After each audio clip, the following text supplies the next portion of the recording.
నేను ఈరోజు శ్రీరామనవమి గురించి చెప్పబోతున్నాను. శ్రీరామనవమి శుక్లపక్ష నవమి నాడు వస్తుంది. శ్రీరాముని పుట్టినరోజున శ్రీరామనవమి జరుపుకుంటారు.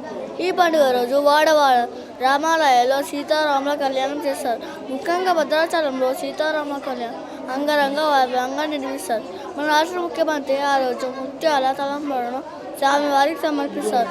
మొట్టమొదటిగా సీతారాముల కళ్యాణం కంచర్ల గోపన్న అనగా భక్త రామదాసు ఆరు బయట జరిపించారు. ఈ రోజున బెల్లం మిరియాల పొడి వేసిన పానకం వడపప్పు దేవుడికి ప్రసాదంగా సమర్పిస్తారు.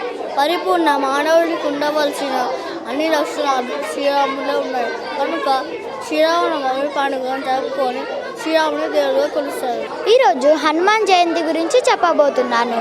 హనుమంతుడి పుట్టినరోజు అనగా చైత్ర పౌర్ణమి నాడు హనుమాన్ జయంతి జరుపుకుంటారు. హనుమంతుని యొక్క తండ్రి వాయుదేవుడు, తల్లి అంజనాదేవి. ఆంజనేయుడు శ్రీరాముని భక్తుడు. ఆ రోజు అన్ని హనుమంతుని దేవాలయాల్లో విశేషణమ్మ పూజలు అనగా ఆకు పూజ, వడమాల లాంటి పూజలు నిర్వహిస్తారు.